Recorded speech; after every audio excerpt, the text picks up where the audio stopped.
विष्णुपादाय भूतले श्रीमते भक्तिवेदांत स्वामिन् इति नामिने नमस्ते सरस्वते देवे गौरवाणी प्रचारिणे निर्विशेष शून्यवादी पाश्चात्य देशतारिणे जय श्री कृष्ण चैतन्य प्रभु नित्यानंद श्री अद्वैत गदाधर श्रीवासादि गौरभक्तवृंद हरे कृष्णा कृष्ण कृष्ण हरे हरे हरे राम राम राम हरे हरे। ओम नमो भगवते वासुदेवाय। ओम नमो भगवते वासुदेवाय। ओम नमो भगवते वासुदेवाय।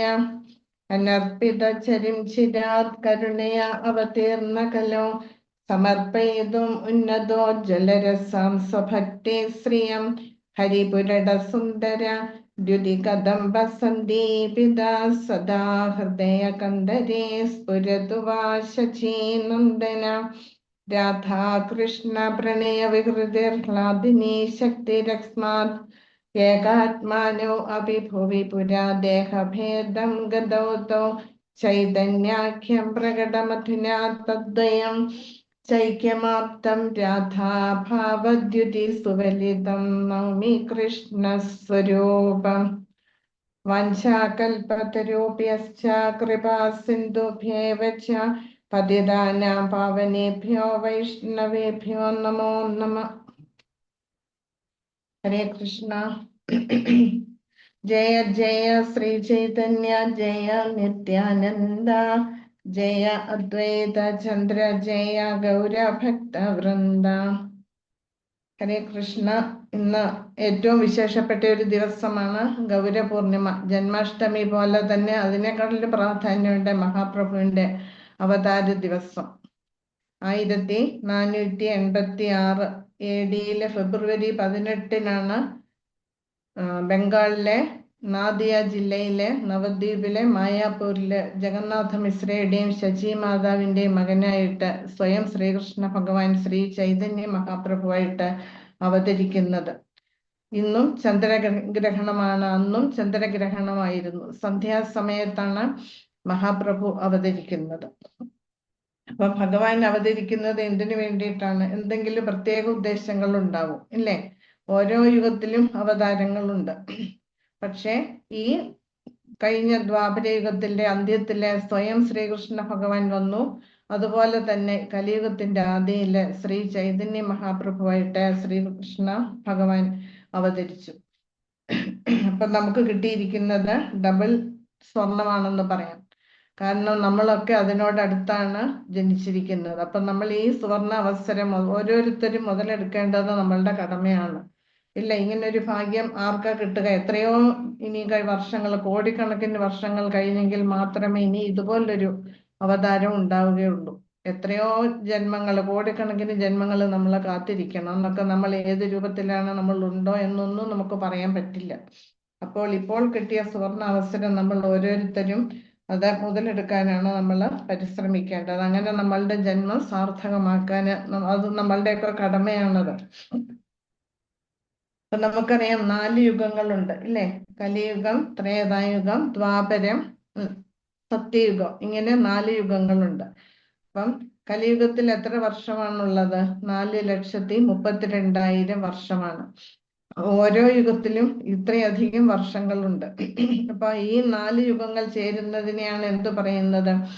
ചതുർയുഗം എന്ന് പറയും. യുഗത്തിലെ 4,32,000 വർഷം. അപ്പം ദ്വാപരയുഗത്തിലാണെങ്കിലോ കലിയുഗത്തിന്റെ ആ വർഷത്തെ 2 കൊണ്ട് ഗുണിക്കണം. ത്രേതായുഗത്തിനെ ആണെങ്കിൽ 3 കൊണ്ട് ഗുണിക്കുക. സത്യയുഗത്തിലാണെങ്കിൽ 4 കൊണ്ട് ഗുണിക്കണം. അപ്പോൾ ഒരു ചതുർയുഗം എന്ന് പറയുന്നത് ഇങ്ങനെ ഗുണിച്ച് കിട്ടുന്നതിനെ അതെല്ലാം നമ്മൾ ആഡ് ചെയ്യുമ്പോൾ, പ്ലസ് ചെയ്യുമ്പോൾ എത്രയാണോ വരിക അത്രയുമാണ് ഒരു ചതുർയുഗം എന്ന് പറയുന്നത്. അതായത് 43,20,000 വർഷമാണ് ഒരു ചതുർയുഗം എന്ന് പറയുന്നത്. അതായത് എളുപ്പത്തിൽ നമുക്ക് കലിയുഗത്തിന്റെ സംഖ്യ 4,32,000. അതിനെ 10 കൊണ്ട് ഗുണിച്ചാൽ എത്രയാ കിട്ടുക? 43,20,000 വർഷം. അത്രയുമാണ് ഒരു ചതുർയുഗം എന്ന് പറയുന്നത്. അപ്പൊ അങ്ങനെ 71 ചതുർയുഗങ്ങൾ എന്ന് പറയുന്നത് ഒരു മന്വന്തരമാണ്. അതായത് ഒരു മന്വന്തരം എന്ന് പറഞ്ഞാൽ ഒരു മനുവിന്റെ ഭരണകാലയളവ്. അങ്ങനെ 14 മനുക്കളുണ്ട്. അപ്പം എത്ര മന്വന്തരമുണ്ട്? 14 മന്വന്തരവും ഉണ്ട്. അതിലെ 7ാമത്തെ മന്വന്തരത്തിലാണ് നമ്മളൊക്കെ. സ്വയംഭവ മനുവാണ് ആദ്യത്തെ മനു. ഇപ്പോൾ വൈവസ്വത മനുവാണ് ഇപ്പോൾ ഭരണം നടത്തുന്നത്. വൈവസ്വത മനുവിന്റെ കാലത്തിലാണ് നമ്മളൊക്കെ ഇരിക്കുന്നത്. അത് 7ാമത്തെ മന്വന്തരം. അപ്പം ബ്രഹ്മാവിന്റെ ഒരു ദിവസം എന്ന് പറയുന്നത് 1000 ചതുർയുഗമാണ്. അപ്പൊ ഒരു ചതുർയുഗം എന്ന് പറഞ്ഞാല് 43,20,000 വർഷമാണ്. അപ്പൊ 1000 ചതുർയുഗം എന്ന് പറയുമ്പോ എത്ര വർഷമായിരിക്കും? നമുക്കത് കണക്ക് കൂട്ടാനേ പറ്റില്ല, ഇല്ലേ? അപ്പൊ അങ്ങനെ 1000 സത്യയുഗം, 1000 ത്രേതായുഗം, 1000 ദ്വാപരയുഗം, 1000 കലിയുഗം. ഇതാണ് 1000 ചതുർയുഗം എന്ന് പറയുന്നത്. അപ്പം ഓരോ ചതുർയുഗങ്ങളിലും ഭഗവാൻ പലതരത്തിലുള്ള അവതാരങ്ങൾ എടുക്കുന്നുണ്ട്. ഭഗവാന്റെ അവതാരം എന്ന് പറയുന്നത് അനന്തമാണ് ഓരോ ചതുർയുഗത്തിലും. ഇപ്പോഴും അവതാരങ്ങൾ നടന്നുകൊണ്ടേയിരിക്കുന്നു പല ബ്രഹ്മാണ്ടങ്ങളിലും. അവിടെ ഭഗവാന്റെ ലീലകൾ നടക്കുന്നുണ്ട്. മഹാപ്രഭു അവതരിക്കുന്നുണ്ട്. മഹാപ്രഭുവിന്റെ ലീലകൾ നടക്കുന്നുണ്ട്. ഇതൊന്നും നമുക്ക് മനസ്സിലാക്കാനോ കാണാനോ കേൾക്കാനോ ഒന്നും നമുക്ക് സാധിക്കില്ല. കാരണം നമുക്കാർക്കും അതിനുള്ള യോഗ്യതയില്ലാത്തത് കൊണ്ട്. അപ്പൊ ഭഗവാൻ പലതരത്തിലുള്ള അവതാരങ്ങൾ എടുക്കുന്നുണ്ട്. മന്വന്തര അവതാരമുണ്ട്, ലീലാവതാരം, ഗുണാവതാരം, പുരുഷാവതാരങ്ങൾ, ഇല്ലേ? ഇങ്ങനെ അനേകം അനന്തമാണ് ഭഗവാന്റെ അവതാരം എന്ന് പറയുന്നത്. അപ്പം ബ്രഹ്മാവിന്റെ ഒരു ദിവസത്തില് ധാരാളം അവതാരങ്ങൾ, അനന്തമായിട്ടുള്ള അവതാരങ്ങൾ എടുക്കുന്നുണ്ട്. അപ്പം അവതാരം എന്ന് പറഞ്ഞാൽ എന്താണ്? എന്തെങ്കിലും ഒരു ഉദ്ദേശം സാധിക്കാനായിട്ട് ഭഗവാൻ തന്റെ ധാമം വിട്ട് ഭൗതിക ലോകത്തിലേക്ക് വരുന്നതിനെയാണ് എന്തു പറയുന്നത്? അവതാരം എന്ന് പറയുന്നത്. അപ്പം ഈ എല്ലാ അവതാരങ്ങളുടെയും ഉറവിടം എന്ന് പറയുന്നത് ആരാണ്? ശ്രീകൃഷ്ണ ഭഗവാനാണ്. അപ്പം ഈ ദ്വാപരയുഗത്തിലെ സ്വയം ശ്രീകൃഷ്ണ ഭഗവാൻ വന്നു. ഇതിനു മുമ്പുള്ള യുഗങ്ങളിലെ, ചതുർയുഗങ്ങളിലെ ദ്വാപരത്തില് സ്വയം ശ്രീകൃഷ്ണ ഭഗവാൻ അല്ല വന്നത്. പകരം നാരായണനാണ്. ഓരോ പേരിലെ ഓരോ നാരായണ അവതാരങ്ങളാണ് ഉണ്ടായിരുന്നത്. അതുകൊണ്ടാണ് ഞാൻ പറഞ്ഞത് നമ്മളുടെയൊക്കെ ഭാഗ്യമാണ് എന്ന്. ഈ ദ്വാപരയുഗത്തിന്റെ അന്ത്യത്തില് സ്വയം ശ്രീകൃഷ്ണ ഭഗവാന് അവതരിച്ചിട്ടുണ്ട്. അപ്പം ഏതേ ചാംശകല പുംസ കൃഷ്ണസ്തു ഭഗവാൻ സ്വയം ഇന്ദ്രാരി വ്യാകുലം ലോകെ മൃഡയന്തി യുഗേ യുഗേ. സ്വയം ശ്രീകൃഷ്ണ ഭഗവാനാണ് അവതരിച്ചിരിക്കുന്നത്. എന്തിനു വേണ്ടിയിട്ട്? ദേവന്മാരുടെ ദുഃഖങ്ങള്, അസുരന്മാരെ കൊണ്ടുള്ള ഉപദ്രവങ്ങൾ സഹിക്ക വയ്യാതെ വന്ന് ഭൂമിയുടെ ഭാരം താങ്ങാൻ ഭൂമിദേവിക്ക് സാധിക്കാതെ വരുമ്പോൾ, അതായത് ദുഷ്ടനിഗ്രഹത്തിനായിട്ടും സാധുക്കളുടെ രക്ഷയ്ക്കും വേണ്ടിയിട്ട് ഭഗവാൻ അവതരിക്കുന്നു. പക്ഷെ ഭഗവാൻ അവതരിക്കുന്നത് ഇതൊന്നിനും വേണ്ടിയിട്ടല്ല. ഈ ദുഷ്ടന്മാരെ വധിക്കണമെങ്കിൽ ഭഗവാന്റെ ധാമത്തിലിരുന്നാൽ സാധിക്കും. ഇവിടെ വരേണ്ട ആവശ്യമുണ്ടോ? ഇല്ല. അല്ലെങ്കിൽ ഏതെങ്കിലും ഒരു അവതാരത്തെ പറഞ്ഞു വിട്ടാൽ മതി, ഇല്ലേ? പക്ഷെ എന്തിനാണ് ഭഗവാൻ ഇവിടെ വരുന്നത്? തന്റെ ഭക്തരോടൊപ്പം ലീലകൾ നടത്താൻ വേണ്ടിയിട്ടാണ്. തന്റെ ഭക്തരുമൊത്തുള്ള ആനന്ദം അനുഭവിക്കാൻ വേണ്ടിയിട്ടാണ്. അത് ഭഗവാൻ പറയില്ല എന്നേ ഉള്ളൂ. ഭഗവാൻ വരുന്നതിന്റെ ഉദ്ദേശം അതാണ്. അപ്പൊ എല്ലാ അവതാരങ്ങളും വരുന്നത് ഭഗവാനിൽ നിന്നാണ്. അതുപോലെ ബ്രഹ്മാവിന്റെ ഒരു ദിവസത്തില് ധാരാളം അവതാരങ്ങളുണ്ട് നമ്മൾ മനസ്സിലാക്കി, ഇല്ലേ? നമ്മളെ പോലെ തന്നെ 12 മണിക്കൂർ പകല്, 12 മണിക്കൂർ രാത്രി. ഇതാണ് ബ്രഹ്മാവിന്റെ ഒരു ദിവസം എന്ന് പറയുന്നത്. പക്ഷെ ആ 12 മണിക്കൂറിന്റെ ദൈർഘ്യത്തിന് വ്യത്യാസമുണ്ട് എന്ന് മാത്രം. മത്സ്യ, കൂർമ്മ, വരാഹങ്ങള് മുതലായവ ഒരു പ്രാവശ്യമാണ് വരുന്നത്. ചിലപ്പോൾ 2 തവണ അവതരിക്കാറുണ്ട് ചില സമയങ്ങളിൽ. ഇപ്പൊ 1000 ചതുർയുഗത്തില് ഒരു പ്രാവശ്യം ശ്രീരാമൻ വരുന്നു. അതുപോലെ 1000 ചതുർയുഗത്തില് നരസിംഹം വരുന്നു. ഇതൊക്കെ യുഗ അവതാരങ്ങളാണ്. പക്ഷെ ചിലപ്പോൾ വരാഹം അവതാരം, മത്സ്യ അവതാരം പോലെ 2 പ്രാവശ്യം ഭഗവാന് അവതാരം എടുക്കാറുണ്ട്. അതുപോലെ ശ്രീകൃഷ്ണ ഭഗവാനും ബ്രഹ്മാവിന്റെ ഒരു ദിവസത്തില് ഒരു പ്രാവശ്യം സ്വയം അവതരിക്കുന്നുണ്ട്. അതായത് ബ്രഹ്മാവിന്റെ ഒരു ദിവസം എന്ന് പറയുന്നത് 1000 ചതുർയുഗമാണ്. ആ 1000 ചതുർയുഗത്തില് ഒരു പ്രാവശ്യം ശ്രീകൃഷ്ണ ഭഗവാൻ സ്വയം വരുന്നു. ഇതൊക്കെ പെട്ടെന്നെടുക്കുന്ന തീരുമാനങ്ങളല്ല. ഇതൊക്കെ മുൻകൂട്ടി തീരുമാനിച്ചു വെച്ചിരിക്കുന്നതാണ്. എപ്പോഴൊക്കെ ഭഗവാൻ വരണം, എപ്പോഴൊക്കെയാണ് അവതാരങ്ങളെ വിടേണ്ടത് എന്നൊക്കെ. അപ്പം നമ്മൾ മനസ്സിലാക്കി 14 മനുക്കളുണ്ട്. ഇതിൽ ആദ്യത്തേത് സ്വയംഭവ മനുവാണ്. ഇപ്പോൾ നടപ്പിലുള്ളത് വൈവസ്വത മന്വന്തരമാണ്. അപ്പൊ അങ്ങനെ 71 ചതുർയുഗങ്ങളുണ്ട്. അങ്ങനെ ഏഴാമത്തെ മന്വന്തരത്തില് 18ാമത്തെ ചതുർയുഗത്തിലെ ദ്വാപരയുഗത്തിന്റെ അന്ത്യത്തില് ശ്രീകൃഷ്ണ ഭഗവാൻ സ്വയം വന്നു. അതായത് ഏഴാമത്തെ മന്വന്തരത്തില് 18ാമത്തെ ചതുർയുഗത്തില് ദ്വാപരയുഗത്തിന്റെ അന്ത്യത്തിലാണ് സ്വയം ശ്രീകൃഷ്ണ ഭഗവാൻ അവതരിച്ചത്. അതുപോലെ ഏഴാമത്തെ മന്വന്തരത്തില് 18ാമത്തെ ചതുർയുഗത്തിന്റെ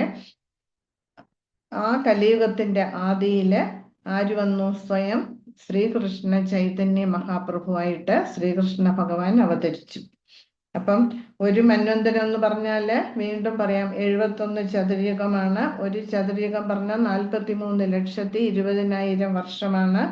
ബ്രഹ്മാവിന്റെ ഒരു ദിവസം എന്ന് പറഞ്ഞാല് ഈ 43,20,000-നെ 1000 കൊണ്ട് ഗുണിച്ചാൽ എത്രയാ കിട്ടുക? അത്രയുമാണ്. അല്ലെങ്കിൽ 1000 ചതുർയുഗം ബ്രഹ്മാവിന്റെ ഒരു ദിവസം എന്ന് പറയുന്നത്. അതായത് 5000 വർഷങ്ങൾക്ക് മുൻപ് സ്വയം ശ്രീകൃഷ്ണ ഭഗവാൻ വന്നു.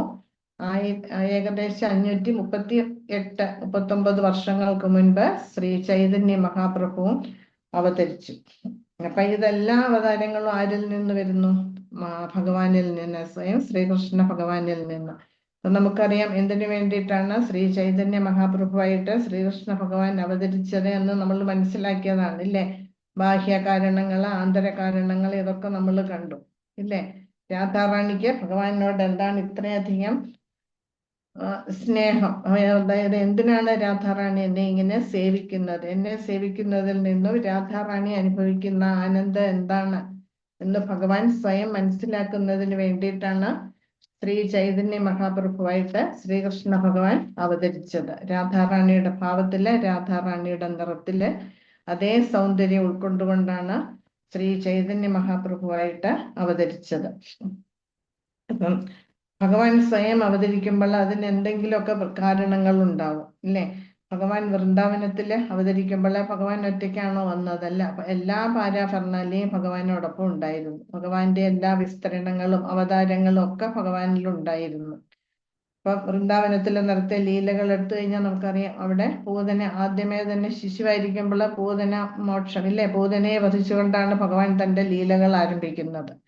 അപ്പൊ പൂതനയെ വധിച്ചത് മുതല് എല്ലാ അസുരന്മാരെയും വധിച്ചത് ആരാണ്? നമുക്ക് തോന്നുന്നു ശ്രീകൃഷ്ണ ഭഗവാനല്ലേ ഇതൊക്കെ ചെയ്തത്. അല്ല, ഭഗവാന്റെ ഉള്ളിലുള്ള വിഷ്ണു സ്വരൂപമാണ് ഈ വധങ്ങളെല്ലാം നടത്തിയത്. ശ്രീകൃഷ്ണ ഭഗവാൻ ആരെയും വധിക്കാറില്ല.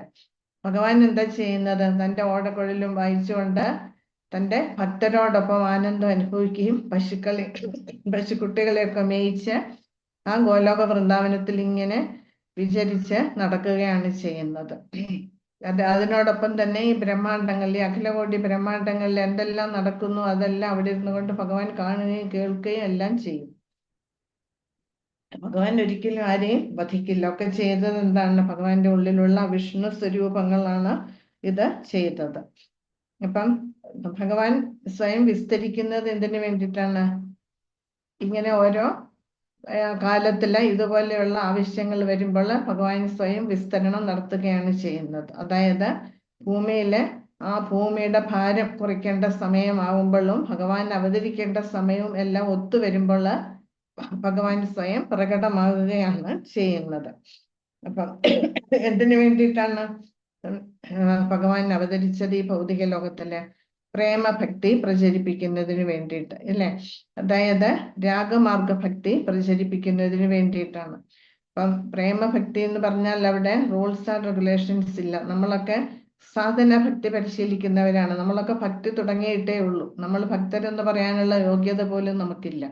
നമ്മൾ റൂൾസ് ആൻഡ് റെഗുലേഷൻസ് വെച്ചിട്ട് ആണ് നമ്മൾ ഭക്തി പരിശീലിക്കുന്നത്. യമനിയമങ്ങൾ പാലിക്കുക, ഇത്ര മാല ജപിക്കുക, ഭഗവാന് പ്രസാദം ഭോഗം ഓഫർ ചെയ്യുക, ഭഗവാന് സേവനം ചെയ്യുക, ഇങ്ങനെയുള്ള റൂൾസ് ഉണ്ട്.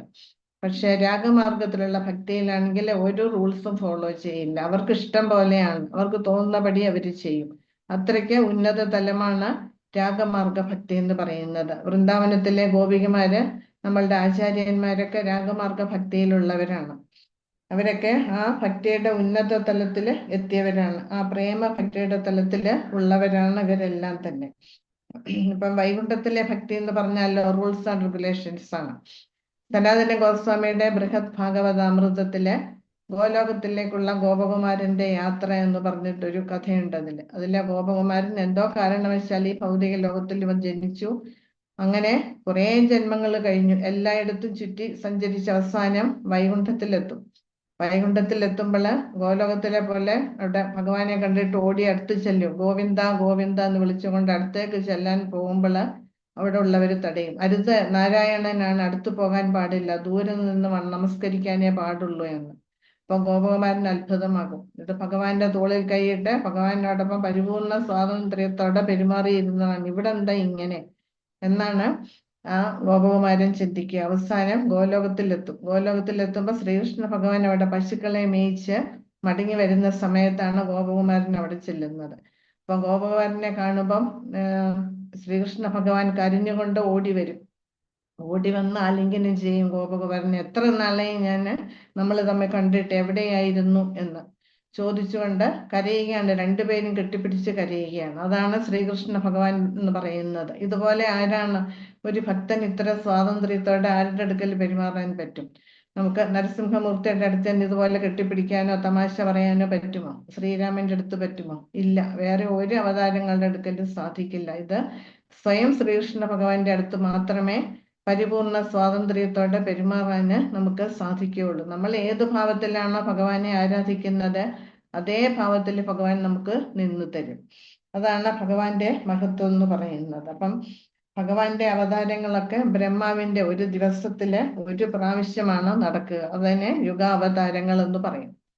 അപ്പൊ അങ്ങനെ ശ്രീ ചൈതന്യ മഹാപ്രഭു, ഇനി കൂടുതൽ പറഞ്ഞുകൊണ്ടിരുന്ന സമയം പോകും.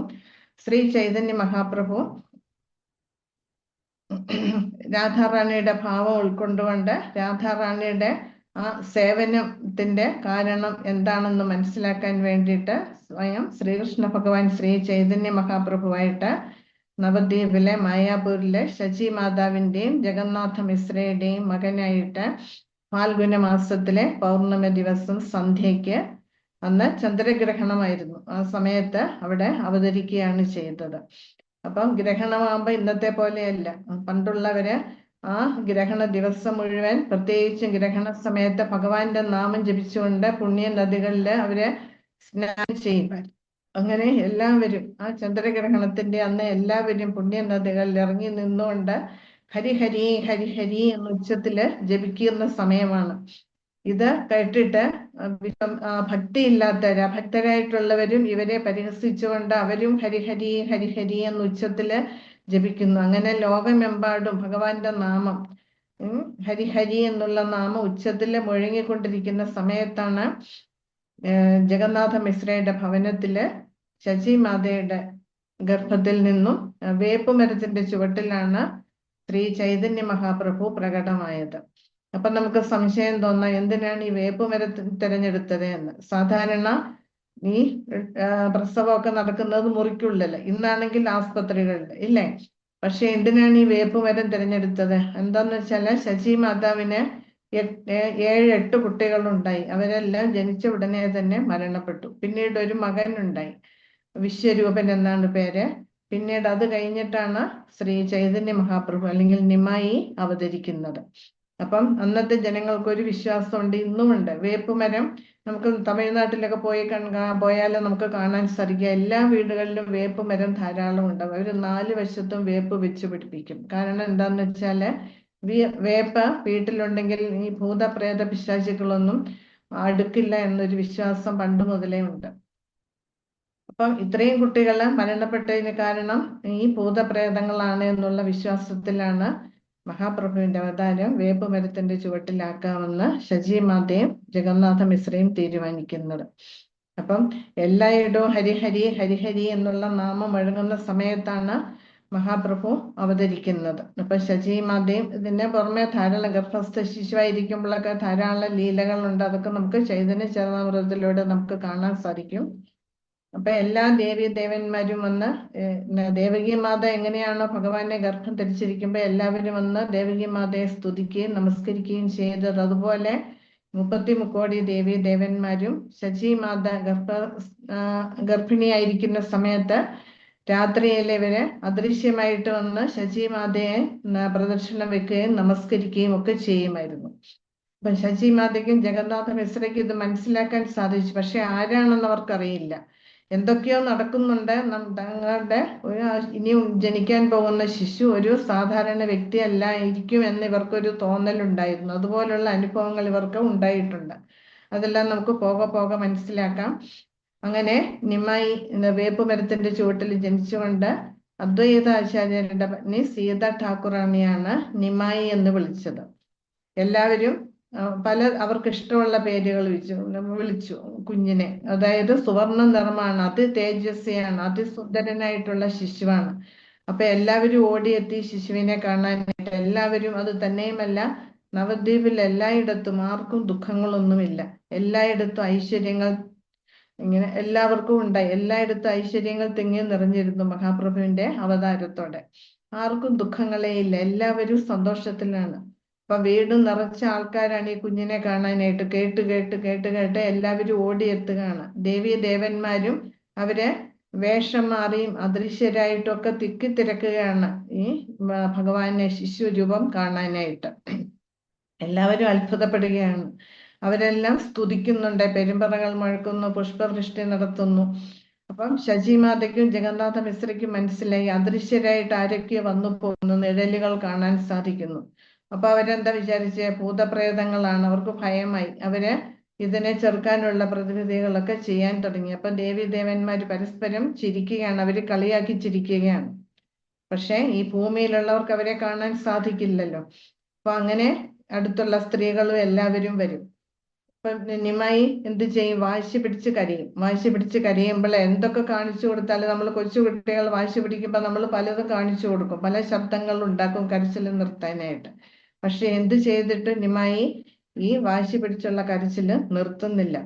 അവര് 18 അടവുകളും പ്രയോഗിച്ച് ഒരു രക്ഷയുമില്ല. അവസാനം അവരെന്ത് ചെയ്തു? സ്ത്രീകളെല്ലാം കൂടിയിരുന്ന് അവര് ഹരിഹരി ഹരിഹരി ഹരിബോൽ എന്ന് പറയുമ്പോൾ നിമായി കരച്ചിൽ നിർത്തി പൊട്ടിച്ചിരിക്കും. അങ്ങനെ ഇതൊരു രസമായി അവർക്ക്. അപ്പൊ നിമായി എപ്പോഴൊക്കെ കഴിയുന്നു അപ്പോഴെല്ലാം അവര് ഹരിഹരി ഹരിഹരി എന്നപ്പം ഭഗവാന് ഈ ഭൗതിക ലോകത്തിൽ അവതരിച്ച ഉടൻ തന്നെ എന്താ ചെയ്തത്? ഭഗവാന്റെ തിരുനാമം പ്രചരിപ്പിക്കുകയാണ് ചെയ്തത്. അന്നു മുതൽ എല്ലാവരും തന്നെ എപ്പോഴൊക്കെ നിമായി കരയുന്നു അപ്പോഴൊക്കെ എല്ലാവരും, അത് തന്നെയുമല്ല, വെറുതെ കിടന്ന് കളിക്കുന്ന സമയത്തും ഇവരെല്ലാം കൂടിയിരുന്ന ഹരിഹരി എന്ന് പറഞ്ഞ് നൃത്തം ചെയ്യുകയും ഒക്കെ അങ്ങനെ ചെയ്ത് ഇവരും ആ ശിശുവിനെ നിമായി അവരെ കളിപ്പിക്കുക അവരുടെ ഒരു വിനോദമായിട്ട് അവരെടുത്തു. അങ്ങനെ എല്ലായിടവും ഹരിഹരി എന്ന് പറഞ്ഞുള്ള ആ നാമം മുഴങ്ങി കേട്ടു. ഇപ്പൊ അദ്വൈതാചാര്യരുടെ പത്നി സീത ഠാക്കുറാണി, നമുക്കറിയാം കുഞ്ഞുങ്ങളെ കാണാൻ പോകുമ്പോൾ നമ്മൾ പലതരത്തിലുള്ള സമ്മാനങ്ങളും കൊണ്ടാ പോവുക, വെറുതെ പോവില്ല അല്ലേ? അതേപോലെ സീത ഠാക്കുറാണി വണ്ടികൾ നിറച്ച് ധാന്യങ്ങള്, മറ്റ് ഭക്ഷണ പദാർത്ഥങ്ങള്, മധുര പദാർത്ഥങ്ങള്, വസ്ത്രങ്ങള്, ആഭരണങ്ങള് ശശി മാതാവിനും ഈ ശിശുവിനും വേണ്ടി എല്ലാം വണ്ടികളിൽ നിറച്ച് പല്ലക്കില് സീത ഠാക്കുറാണി ശശി മാതയുടെ വീട്ടിലെത്തി. അവിടെ കുഞ്ഞിനെ കണ്ട വളരെയധികം സന്തോഷമായി. പക്ഷെ അവർക്കറിയാം, അദ്വൈതാചാര്യർക്കറിയാം മഹാപ്രഭുവാണ് അവതരിച്ചിരിക്കുന്നത്. പക്ഷെ സമയമായില്ല. അത് കാരണം അദ്വൈതാചാര്യര് വന്നില്ല. സീത ഠാക്കുറാണി വിവരം ആരോടും പറഞ്ഞില്ല. ആ കുഞ്ഞിനെ ഓമനിച്ചും കയ്യിലെടുത്തും അത്രയധികം ആനന്ദം അനുഭവിച്ചു സീത ഠാക്കുറാണി.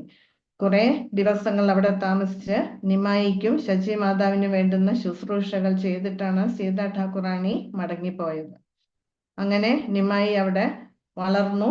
തീരെ ചെറിയ ശിശുവായിരിക്കുമ്പോഴേ തന്നെ ധാരാളം ലീലകൾ നടത്തിയിട്ടുണ്ട്. ശ്രീകൃഷ്ണ ഭഗവാൻ എങ്ങനെയാണോ വൃന്ദാവനത്തിൽ ലീലകൾ നടത്തിയത്, അതുപോലെ തന്നെ നിമായി നവദ്വീപില് ധാരാളം ലീലകൾ നടത്തിയിട്ടുണ്ട്. അതിൽ 1-2 ലീലകൾ പറയാം. നിമായി ശിശുവായിരിക്കുമ്പോ മുട്ടില് ഒക്കെ ഓടി നടക്കും. കുട്ടികള് മുട്ടില് ഓടി നടക്കും. നമുക്കറിയാം കൃഷ്ണൻ ബലരാമന് കാൽത്തലൊക്കെ ഇട്ടിട്ട് യശോദാമ്മയുടെ ഭവനത്തില് ഓടി നടക്കും. കാൽത്തലയുടെ ശബ്ദം കേൾക്കുമ്പോൾ ഇവരെ ചിരിച്ചുകൊണ്ട് തിരിഞ്ഞു നോക്കും. എന്നിട്ട് വീണ്ടും കാലുകൊണ്ട് വളരെ ശക്തമായിട്ട് ഇങ്ങനെ അടിച്ചടിച്ച് ശബ്ദം ഉണ്ടാക്കി ആ ശബ്ദം കേട്ട് ഇവര് പരസ്പരം നോക്കി ചിരിക്കും. അതേപോലെ നിമായിയും അവിടെയെല്ലാം മുട്ടയിൽ വലിഞ്ഞ് നടക്കും. അപ്പൊ ഒരു ദിവസം ശശിമാത നിമായിയെ ഉറക്കിക്കിടത്തിയിട്ട് ശശിമാതയും ജഗന്നാഥ മിശ്രയും അവരുടെ ജോലികളിൽ ഏർപ്പെട്ടു. കുറച്ചു കഴിഞ്ഞ് വന്നു നോക്കിയപ്പോൾ വീട്ടിനകത്തൊക്കെ ആ അടുക്കളയിലെ കലവറയിൽ വെച്ചിരുന്ന സാധനങ്ങളൊക്കെ താഴെ കിടക്കുന്നു. ധാന്യങ്ങള്, അരി ഇതെല്ലാം ചിന്നിച്ചിതറി താഴെ കിടക്കുകയാണ്. ഇവിടെ നോക്കിയപ്പോ കാൽപ്പാടുമുണ്ട്. ഇവർക്ക് അത്ഭുതമായി. വന്നു നോക്കിയപ്പോ നിമായി ഉറക്കത്തിലാണ്. ഇതെങ്ങനെ സംഭവിച്ചു? കുട്ടി ഉറങ്ങുകയാണല്ലോ, പിന്നെ ആരാണ് ഇവിടെ വന്നത്? നോക്കിയപ്പം മുറിക്കകത്തൊക്കെ കാൽപ്പാടുകളാണ്. അത് തന്നെയുമല്ല, ആ കാലില് ശ്രീകൃഷ്ണ ഭഗവാന്റെ കാലിലെ അത്രയും ചിഹ്നങ്ങൾ അവിടെ ആ കാൽപാദത്തിലെ, കുഞ്ഞു കാൽപാദത്തിലെ കാണാനും സാധിച്ചു. അപ്പൊ ഇവരെ പരിഭ്രാന്തരായി. ഇത് എന്ത് അത്ഭുതമാണിത്? ഇതാരാണ് ഇവിടെ വന്നിരിക്കുന്നത്? അതൊരു പക്ഷെ നമ്മളുടെ ശിശുവാണോ, നമ്മളുടെ കുഞ്ഞാണോ, ഇത് നാരായണനാണോ എന്നൊക്കെ അവർക്ക് സംശയം തോന്നി. പക്ഷെ കുട്ടി ഉറങ്ങുകയാണല്ലോ, ഇതെന്താണിത്? അപ്പൊ അവർക്കൊരു സാളഗ്രാമ ശിലയുണ്ട്. അപ്പൊ അവര് പരസ്പരം പറഞ്ഞു, ഇത് വേറെ ആരുമല്ല, ഇത് സാളഗ്രാമ ശിലയാണ്. നമ്മളുടെ ആരാധനയുടെ ആ സാധനയുടെ ശക്തി കൊണ്ട് സാളഗ്രാമ ശില സ്വയം ശിശുവിന്റെ രൂപത്തിൽ വന്ന് ഈ വികൃതി ഒപ്പിച്ചതാണ് എന്ന് ഇവര് പരസ്പരം പറഞ്ഞു. പക്ഷെ അപ്പം നിമായി എന്താ ചെയ്യുന്നത്? ഉള്ളിൽ ചിരിക്കുക ചെയ്യുന്നത്. നിമായി തന്നെയാണ് ഈ വേല ഒപ്പിച്ചത്. പക്ഷെ ഒന്നും അറിയാത്ത പോലെ ഉറക്കത്തില് ഇത് കേട്ടിട്ട് ചിരിക്കുകയാണ് ചെയ്തത്. പിന്നീട് ഒരിക്കലാണെങ്കിൽ നിമായി മുറ്റത്തെ കളിച്ചുകൊണ്ടിരിക്കുമ്പോ വലിയൊരു വിഷസർപ്പം വന്നിട്ട് ഈ ശിശുവിന്റെ അടുക്കൽ വന്നു. അത് മെത്ത മാതിരി ഇങ്ങനെ, പാമ്പ് ഇങ്ങനെ ചുരുണ്ട് കിടക്കില്ല, അതേപോലെ ചുരുണ്ട് കിടക്കുന്ന, അങ്ങനെ കിടന്നു. അപ്പൊ നിമായി എന്ത് ചെയ്തു?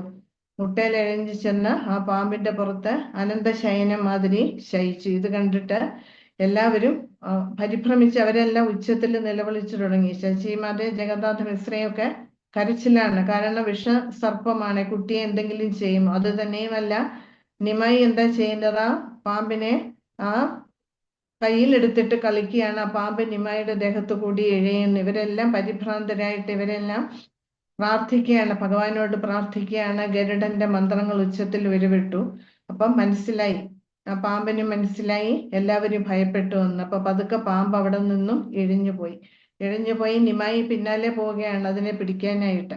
അപ്പൊ ശശിമാതയും ജഗന്നാഥ മിശ്രയും ഓടി വന്ന് എടുത്തിട്ട് അവരെ കുളിപ്പിച്ചിട്ട് ഭഗവാനോട് അപേക്ഷിച്ച് പ്രാർത്ഥിച്ചു. പക്ഷെ ആ പാമ്പ് ആരായിരുന്നു? ആദിശേഷനായിരുന്നു. ആദിശേഷനാണ് നിമായിയുടെ അടുത്ത് വന്ന് ഇങ്ങനെ കളിച്ചത്. അതുപോലെ നിമായി പിന്നീട് ഒരിക്കല് നടന്നു തുടങ്ങിയപ്പം നിറച്ച് ആഭരണങ്ങൾ ധരിച്ചിട്ടുണ്ട്. മുറ്റത്തിരുന്ന് കളിക്കുമ്പോൾ രണ്ട് കള്ളന്മാര് ആ വഴി പോയപ്പം ഈ നിമായിയെ കണ്ടു. നിറച്ച് ആഭരണങ്ങൾ ധരിച്ചിരിക്കുന്നു. നിമായി അതിങ്ങനെ പുറത്തേക്ക് ഇറങ്ങി റോഡിലൂടെ നടക്കുകയാണ്. ഇവര് കുറെ നേരം മാറി നിന്ന് നോക്കി. അപ്പം ഈ കുട്ടി പുറത്തിറങ്ങി നടന്നു പോകുന്നു. വീട്ടിലാരും അറിയുന്നില്ല. നടന്നു പോയാണ്. റോഡിലൊക്കെ ധാരാളം ആൾക്കാരുണ്ട്, അവരാരും ശ്രദ്ധിക്കുന്നുമില്ല. അപ്പൊ ഇവര് പിന്നാലെ പോയി. കുറച്ചു ദൂരം പോയിട്ട് ഇവരെന്ത് ചെയ്തു? ഈ കുട്ടിയുടെ അടുത്ത് കൂടിയിട്ട് പറഞ്ഞു, കുട്ടി എങ്ങോട്ടാ പോകുന്നത്? അപ്പൊ പറഞ്ഞു, ഞാന് ഗംഗാനദിയുടെ തീരത്തേക്കാണ് പോകുന്നത്. അപ്പൊ പറഞ്ഞു, നിന്റെ വീട് എവിടെയാണ്? അപ്പൊ പറഞ്ഞു, ഞാന് കുറച്ചു നേരമായി വീട്ടിൽ നിന്ന് ഇറങ്ങിയിട്ട് എനിക്ക് വഴി അറിയില്ല, വഴി തെറ്റിപ്പോയി. അപ്പൊ പറഞ്ഞു, വരൂ ഞങ്ങളുടെ കൂടെ, ഞങ്ങൾ കൊണ്ടാക്കാം എന്നും പറഞ്ഞിട്ട് ആ കുട്ടിയുടെ കൈ പിടിച്ച് കുറച്ച് കഴിഞ്ഞപ്പോ അവരെ കുട്ടിയെ എടുത്ത് തോളിൽ വെച്ചും കൊണ്ട് ഇവരുടെ ഉദ്ദേശം എന്താണ്? കയ്യിലൊക്കെ ഉള്ള ആഭരണങ്ങൾ മോഷ്ടിക്കണം. അതായിരുന്നു ഇവരുടെ ഉദ്ദേശം.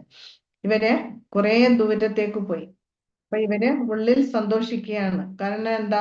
ഇവർക്ക് ഈ ആഭരണങ്ങൾ എടുത്ത് വിറ്റ് കഴിഞ്ഞാല് ധാരാളം പൈസ ഉണ്ടാക്കാൻ ഇങ്ങനെ സ്വപ്നം കണ്ട് ഇവരിങ്ങനെ നടക്കുകയാണ്. അപ്പൊ മായയുടെ കളി മൂലം ഇവർക്ക് വഴിതെറ്റി. ഇവരുടെ താവളത്തിലേക്ക് പോകുന്നതിന് പകരം അവിടെ മായയുടെ കളി മൂലം ഇവരെ എങ്ങോട്ടേക്കാണ് വരുന്നത്? നിമായിയുടെ ഭവനത്തിലേക്കാണ്. ഇവരത് അറിയുന്നില്ല. ഇവരിങ്ങനെ സ്വപ്നം കണ്ട് നിമായിയെ തോളിൽ വെച്ചുകൊണ്ട് ഇങ്ങനെ നടക്കുകയാണ്. ആ കുട്ടിയുടെ സൗന്ദര്യത്തിൽ അത് ഇത്ര സൗന്ദര്യമുള്ള കുട്ടി എന്നിവര് ആ കുട്ടിയെ കണ്ടിട്ട് ഇവര് അത്ഭുതപ്പെടുകയാണ്. ഇങ്ങനെ അവര് സ്വപ്ന ലോകത്തിൽ നടന്നപ്പം ഇവിടെ ജഗന്നാഥ മിശ്രയുടെ ഭവനത്തിലാണെങ്കിൽ എല്ലാവരും നിമായിയെ അന്വേഷിക്കുകയാണ്. ശശിമാന്റെയും ജഗന്നാഥ മിശ്രയും ഒക്കെ ഉച്ചത്തിൽ നിലവിളിക്കുന്ന, അടുത്തുള്ളവരെല്ലാം കൂടിയിട്ടുണ്ട്. എവിടെ പോയി ഈ കുട്ടി എന്ന് എല്ലാവരും അന്വേഷണമാണ്. എല്ലാവരും പുറത്തേക്കൊക്കെ പോകുന്നു, റോഡിലൊക്കെ നോക്കുന്നു, ആർക്കും കണ്ടുപിടിക്കാൻ സാധിക്കുന്നില്ല. കാണുന്നവരോടൊക്കെ ചോദിക്കുന്നുണ്ട്, ആർക്കും അറിയില്ല. അങ്ങനെ ആകെ ബഹളമാണ് വീട്ടില്. ആ സമയത്ത് കള്ളന്മാര് അവരെ ആ സ്വപ്ന ലോകത്തിൽ സഞ്ചരിച്ച് എവിടെ എത്തി? നിമായിയുടെ സ്വന്തം ഭവനത്തിൽ തന്നെ എത്തി. അപ്പൊ അവര് പരസ്പരം പറഞ്ഞു, നമ്മളുടെ വീടെത്തി, ഇനി ഈ ആഭരണങ്ങളൊക്കെ ഊരിയെടുക്കണം. അപ്പോള് ഇവരെ കുട്ടിയെ താഴെ നിർത്തി ആഭരണങ്ങളൊക്കെ എടുക്കാനായിട്ട്. അപ്പൊ നിമായി എന്താ ചെയ്തത്? ഓടി ജഗന്നാഥ മിശ്രയുടെ മടിയില കയറിയിരുന്നു. ഇത് കണ്ടിട്ട് എല്ലാവർക്കും സന്തോഷമായി. അപ്പൊ ചോദിച്ചു, നീ എവിടെയായിരുന്നു? നീ എവിടെയാ പോയത്? എത്ര നേരമായി ഞങ്ങൾ തിരക്കുന്നു. അപ്പൊ അപ്പോഴാണ് ഈ കള്ളന്മാർക്ക് ബോധം വരുന്നത്. അപ്പൊ അവർ നോക്കിയപ്പോ അവർക്ക് വീട് തെറ്റി, അവരുടെ താവളമല്ല ഇത്. അവര് പരസ്പരം പറഞ്ഞു, ഇത് എന്താ ഇത്? ഇതെന്ത് മറിമായമാണിത്? ഇത് നമ്മൾ എവിടെയാ വന്നിരിക്കുന്നത്? ഈ കുട്ടിയുടെ സ്വന്തം വീടാണല്ലോ ഇത്. ഇതെങ്ങനെ സംഭവിച്ചു? അപ്പൊ അവർക്ക് മനസ്സിലായി, നീ ഇവിടെ നിന്നാലാകെ പെട്ടുപോകുമെന്ന് കരുതി അവരവിടെ നിന്നും രക്ഷപ്പെട്ട് ഓടുകയാണ് ചെയ്തത്. അപ്പൊ എല്ലാവരും ചോദിച്ചു നിമായോട്, നീ എവിടെ പോയതാണ്? അപ്പൊ പറഞ്ഞു, എനിക്ക് വഴിതെറ്റി രണ്ടുപേര് എന്നെ ഇവിടെ കൊണ്ടുവന്നാക്കുകയാണ് ചെയ്തത്. അപ്പൊ ഇവരെല്ലാം നോക്കുന്നു, ആൾക്കാരെ കാണാനില്ല. അങ്ങനെ ഒരു ലീല നടന്നു. അതുപോലെ തന്നെ നിമായി ചെറിയ കുട്ടിയായിരിക്കുമ്പോൾ നമ്മള് 28 നൂൽക്കെട്ടുണ്ട് ഇല്ലേ, ചോറൂണ്, ഇങ്ങനെയുള്ള ചടങ്ങുകളുണ്ട്. അതേപോലെ ശചിമാതയും ജഗന്നാഥ മിശ്രയും ഈ ചടങ്ങുകളെല്ലാം നടത്തി. അത് തന്നെയുമല്ല, നിമായി അവതരിച്ച സമയത്ത് ശചിമാതയുടെ അച്ഛൻ നീലാംബര ചക്രവർത്തി ഒരു ജ്യോതിഷനായിരുന്നു, പ്രസിദ്ധനായിട്ടുള്ള ഒരു ജ്യോതിഷിയായിരുന്നു. അപ്പം ഈ നിമായി മഹാപ്രഭു അവതരിച്ച സമയത്ത് ആ മുഹൂർത്തം നോക്കി, ലഗ്നങ്ങൾ നോക്കി. അപ്പൊ നോക്കിയപ്പോ എന്താണ്? ശരീരത്തിലുള്ള ചിഹ്നങ്ങൾ കണ്ടു. അത്യധികമായിട്ടുള്ള തേജസ്സാണ്. ഇതെല്ലാം കണ്ടിട്ട് നീലാംബര ചക്രവർത്തിക്ക് മനസ്സിലായി, ഇതൊരു സാധാരണ ശിശുവല്ല, ഇതേതോ ദിവ്യ ജന്മമാണ് എന്ന് മനസ്സിലാക്കി. അപ്പം ആ ജാതകമൊക്കെ വിശദീകരിച്ച് നോക്കിയ സമയത്ത് അതില് കണ്ടു, ആദ്യം നീലാംബര ചക്രവർത്തി വിചാരിച്ച് ബംഗാളിലെ രാജാവായി തീരുമെന്ന്. പിന്നീട് ഒന്നും കൂടി അത് ശ്രദ്ധിച്ച് കണക്ക് കൂട്ടി വന്നപ്പോൾ എന്താണ്, ഈ ശിശു ഒരു സാധാരണ ശിശുവല്ല, ഇതൊരു നാരായണനാണ്, സാക്ഷാൽ നാരായണന്റെ പ്രതിരൂപം തന്നെയാണ്.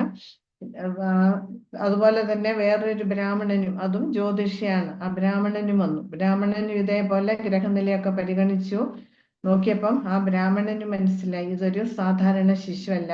കുറച്ചു കഴിയുമ്പോൾ ഈ ശിശു സന്യാസം സ്വീകരിക്കും, ലോകമെമ്പാടും ഭക്തി പ്രചരിപ്പിക്കും, ഭക്തിയുടെ സേവനത്തിന്റെ ആ കാര്യങ്ങളെല്ലാം എല്ലാവർക്കും പറഞ്ഞു കൊടുക്കും, ലോകമെമ്പാടും സങ്കീർത്തനം പ്രസ്ഥാനം ആരംഭിക്കുമെന്ന് ആ ബ്രാഹ്മണന് മനസ്സിലായി. പക്ഷെ ആ ബ്രാഹ്മണനെ സന്യാസം സ്വീകരിക്കുമെന്നൊന്നും ആരോടും പറഞ്ഞില്ല. കാരണം എല്ലാവർക്കും അത് ദുഃഖകരമായിട്ടുള്ള കാര്യമാണ്. ബാക്കിയെല്ലാം പറഞ്ഞു. നീലാംബര ചക്രവർത്തിയും പറഞ്ഞു, ഇവൻ സാധാരണ ഒരു ശിശുവല്ല, ഇവൻ എല്ലാവർക്കും സന്തോഷം കൊടുക്കുന്നവനാണ്. ഇവന്റെ ജന്മത്തോടെ നമ്മുടെ നാട്ടിൽ ഐശ്വര്യങ്ങൾ ഉണ്ടാവും, എല്ലാവരും സന്തോഷവാന്മാരാകും, നിങ്ങൾക്കും അങ്ങേയറ്റം ആനന്ദം തരും എന്ന് നീലാംബര ചക്രവർത്തിയും തന്റെ മകളായ ശചിമാതയോടും ജഗന്നാഥ മിശ്രയോടും പറഞ്ഞു. നീലാംബര ചക്രവർത്തിയും അങ്ങേയറ്റം ആനന്ദം അനുഭവിച്ചു ഈ ശിശുവിനെ കണ്ടിട്ട്.